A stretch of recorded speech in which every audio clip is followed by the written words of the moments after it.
Hello, this is Bro Nama, and welcome to R&R, where bad media from the past needs a beating.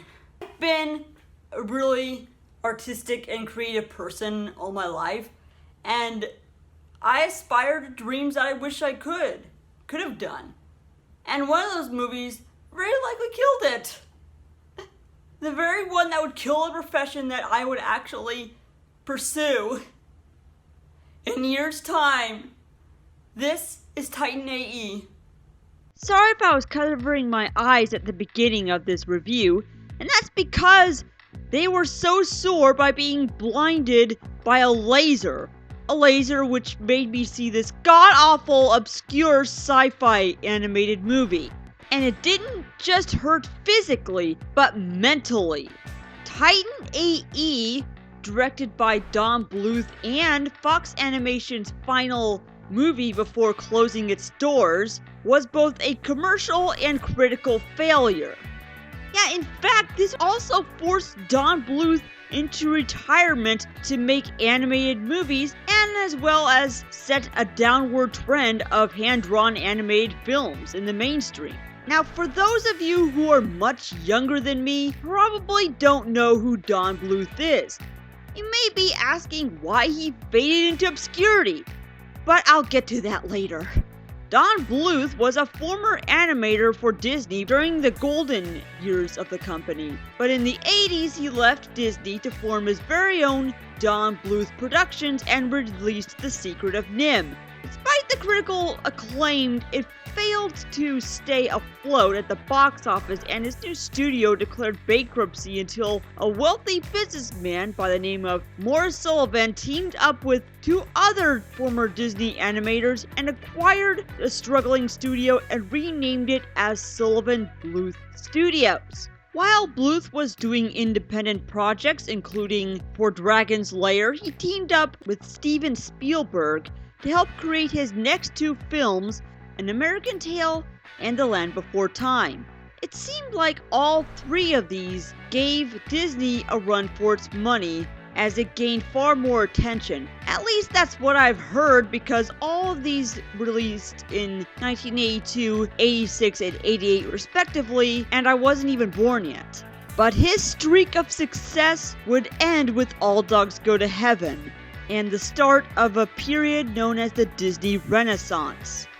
As a result, Sullivan Bluth would struggle financially and began releasing half-baked movies that failed to both impress and turn a profit.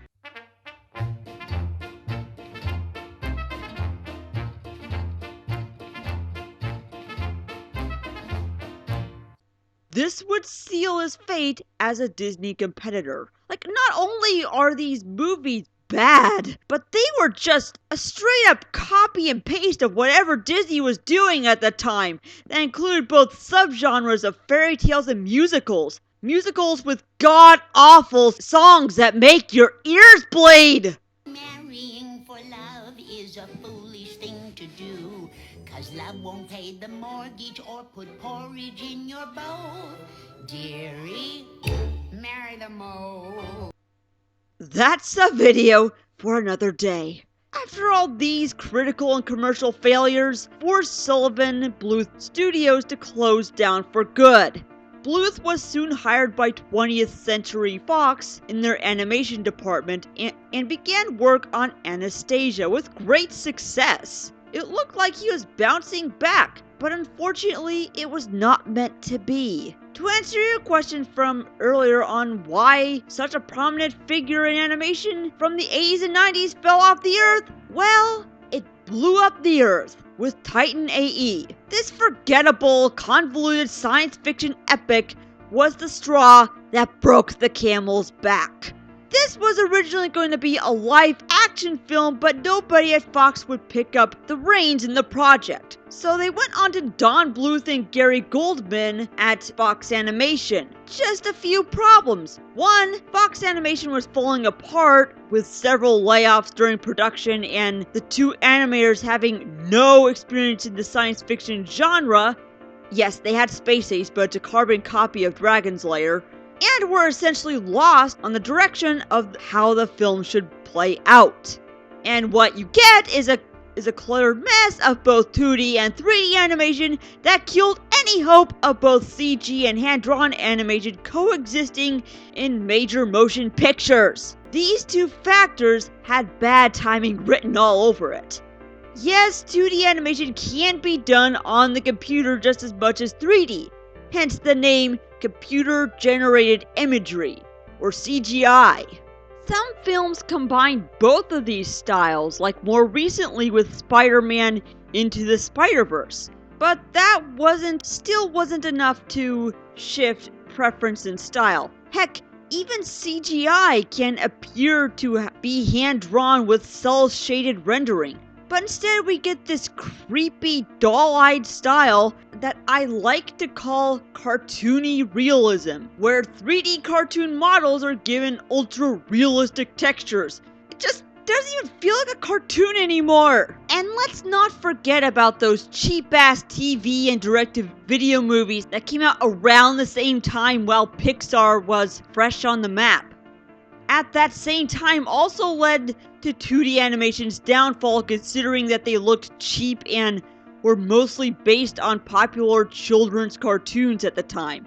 There's a video by Rebel Taxi that goes into further detail on how Nickelodeon changed public opinion on what 2D animation is by releasing Rugrats in theaters. Fuck you, Nickelodeon, you killed a fucking art form! Fuck you! Hell, these TV studios were still using animation cells, for God's sake! And no, I'm not talking about frame cells in animation software, I'm talking about old school physical transparent cells that were manually inked and painted on top of the hand drawings. Yes, with acrylic paint, then laid on top of backgrounds and then photographed several times. It was sort of like how tracing paper is used in stop motion. This method was starting to be phased out in the 90s by major film studios such as Disney and Warner Brothers to cut down production time and cost. Meanwhile, TV studios who couldn't get a hand on the software still held on to the practice and thus didn't really have the same quality that was printed on the big screen. In fact, they held on to it until the turn of the century when animation software such as Flash became a lot more affordable. That was when cable television networks such as Nickelodeon and Cartoon Network began airing cartoons animated digitally on Flash.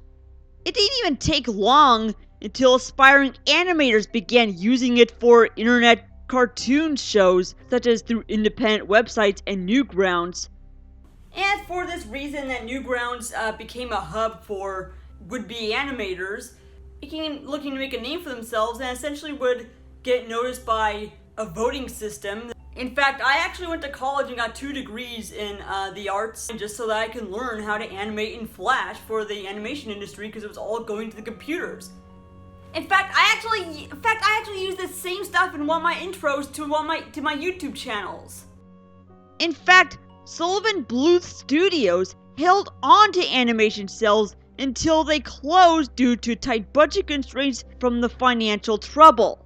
It wasn't until Bluth's team went to Fox Animation that they began animating digitally with some CGI thrown in here and there. Now, let's blast off with this bomb that helped destroy my animated film dreams that forced me to make angry review videos on these movies out of my tiny-ass one-bedroom apartment without getting paid. First off, you'll notice that not only is it also thrown into a dual movie DVD set from the Walmart bargain bin, but now you got some generic Backstreet Boys-esque dude with a Leonardo DiCaprio bang haircut with this weird derpy-ass smile. That's supposed to be the main character, guys. Now, just the look of it, it gives you no idea what this movie's all about. Mainly because when it was released, it was actually met with the worst marketing campaign imaginable. No wonder why it did terrible at the box office. People couldn't really get their minds around whether this was supposed to be for kids or adults. And it certainly did help having Creed play over the movie trailer soundtrack.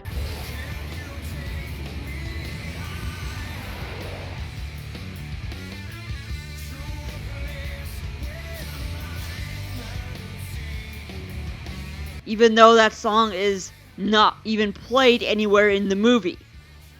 This is quite a contrast to the promotional movie poster at the time.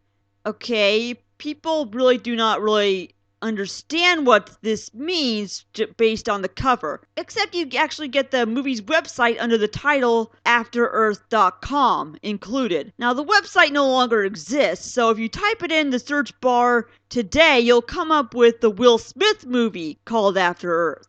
In fact, that's exactly what the AE in the title stands for. In the distant future, about 1,000 years from now, the human race has made so many advances in space travel that they've been able to discover new planets with several alien creatures and form relationships between them.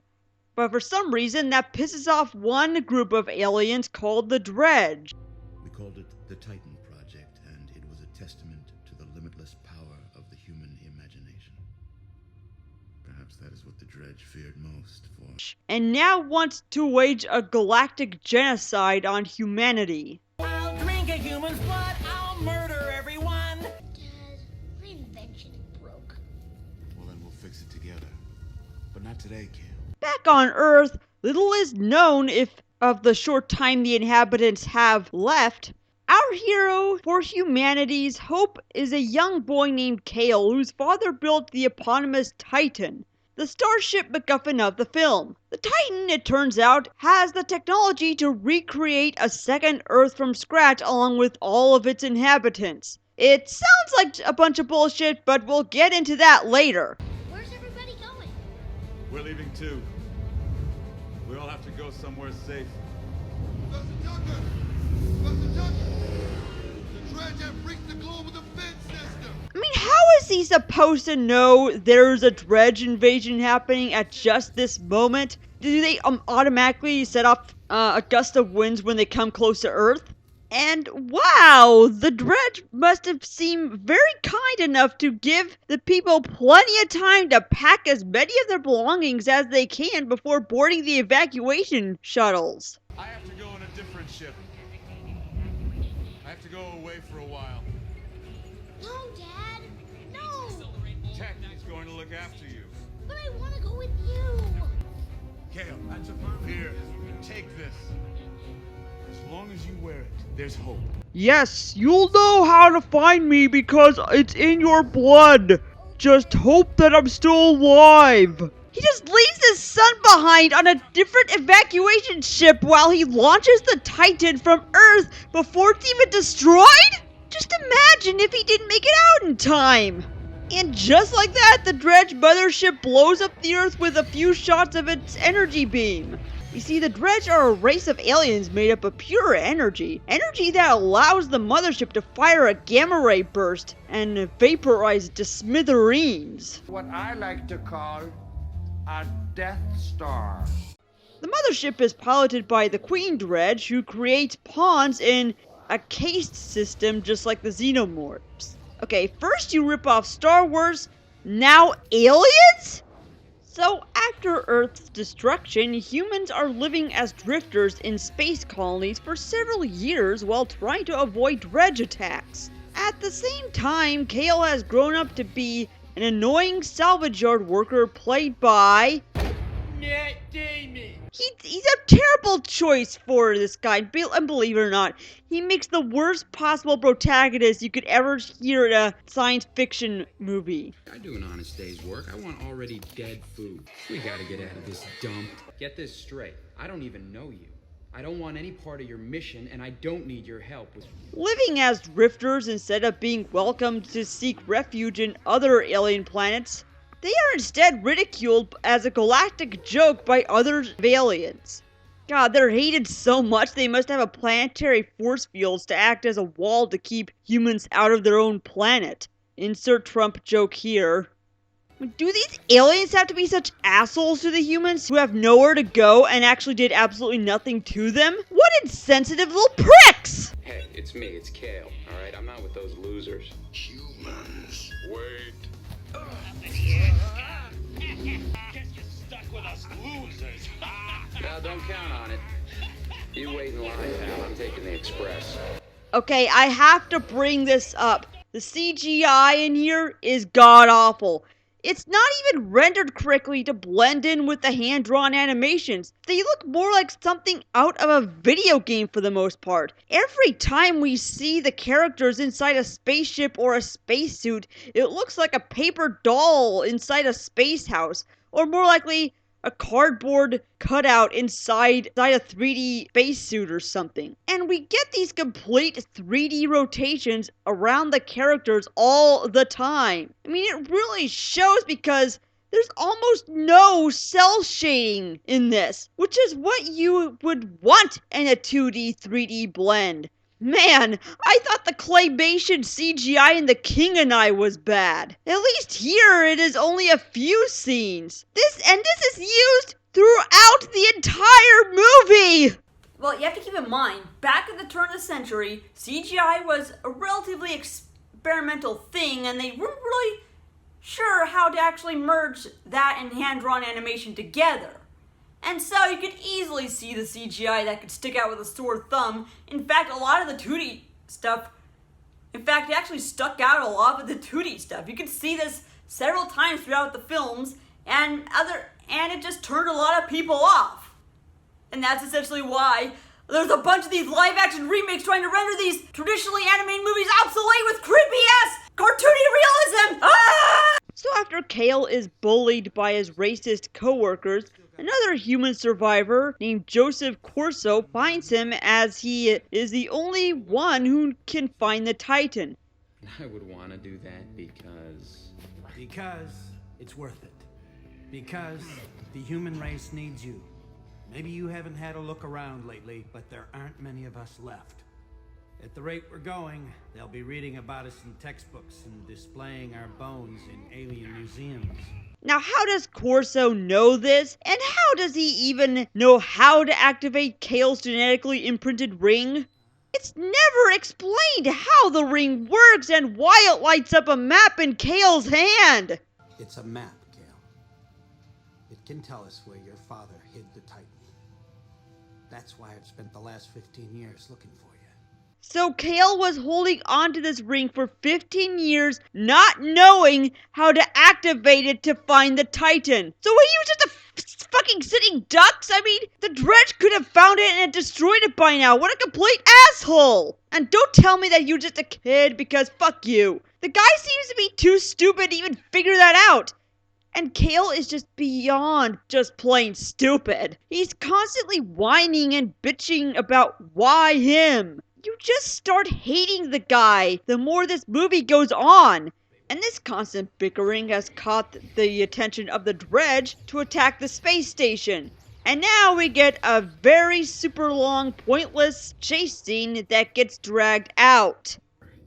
Kima, we need a pickup here. a little late for that. Well, it looks like you're gonna die, unless you get there fast. This movie seems to be over. Exhale. Gotta be. Oh, no. No. The writers can't possibly be this dumb!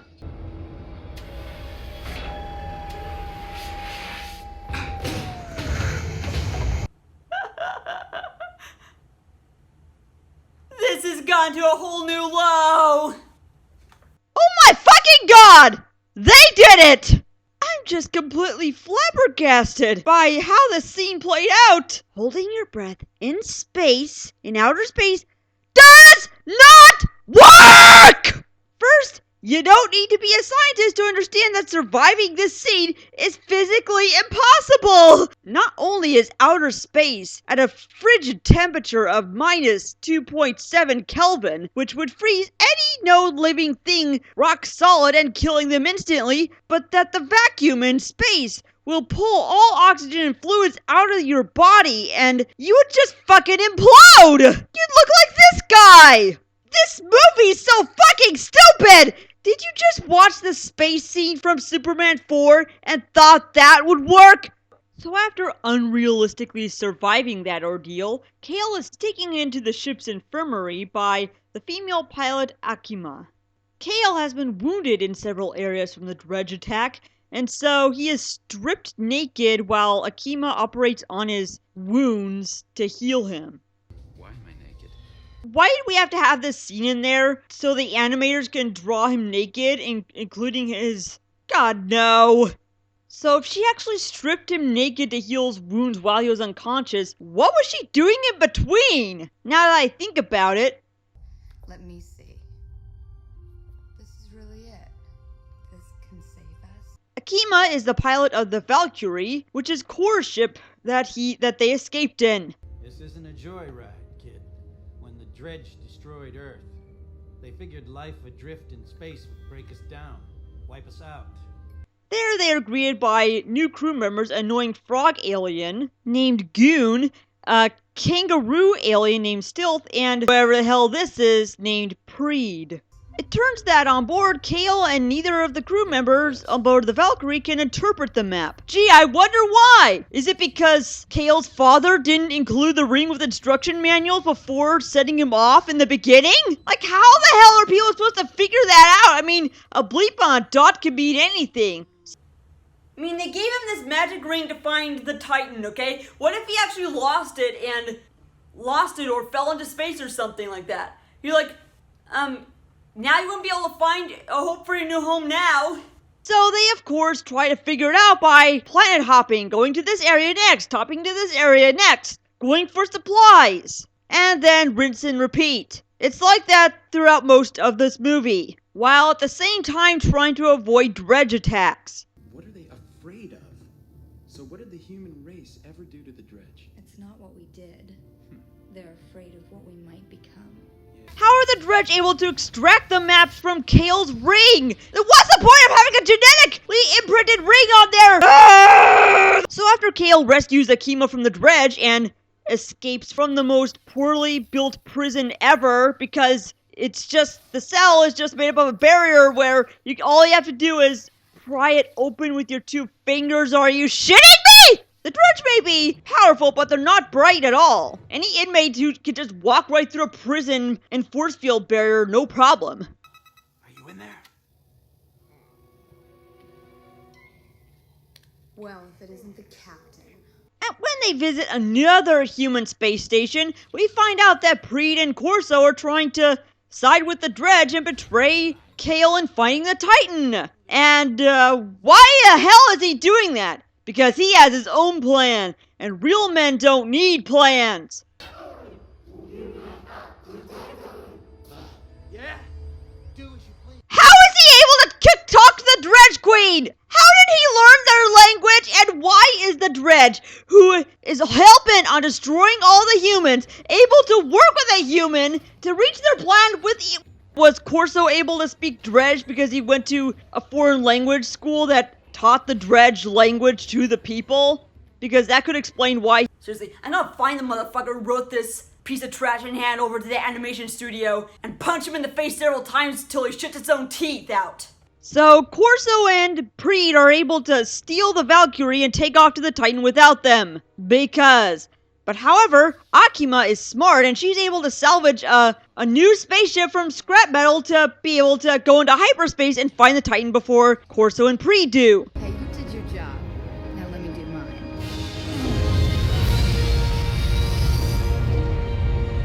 Oh, and I forgot to bring this up. The choice of soundtrack is awful. Not the music itself. Hell no, I mean, there's some pretty catchy songs in the soundtrack, but they just don't fit the movie or the theme of this movie. It's more like rap punk, aside from the techie, sci-fi-ish techno music that one would expect. Just take a listen to this. Does this sound like the kind of music you would hear in a montage segment of repairing and upgrading your spaceship?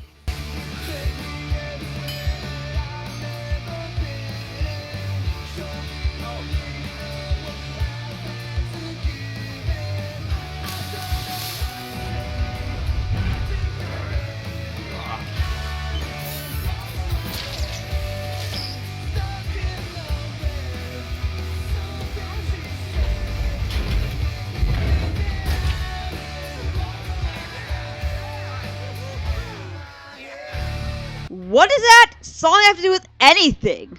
I'd sure hate for those songs, any of these songs, to play at my wedding because it just reminds me of this movie and how it destroyed my career in the arts, that is. When they arrive to the Titan, Kale cannot even figure out how to make it start because he found a hologram of his father who recorded it just before he died. And he says that the Titan ran out of power and thus they're unable to create a new planet and humans are doomed. Were drained in the escape. They are unable to fuel the transformation. But wait! The Dredge are made up of pure energy. Why don't we just use the carcass of a dead Dredge alien to hook it up there since they are pure energy? Yeah, you remember how I was bringing up how they were repopulate that new planet on the Titan of Earth's creatures? Well, they have a DNA storage container extracted from all of Earth's life forms. Yeah, so they do it through a cloning process. Wait a minute, if the Titan ran out of power, wouldn't that mean that the DNA wouldn't be preserved because it would go bad and it degrades over time? How the fuck is this supposed to work? Is this the exception to the rule because they are frozen nuclear nitrogen?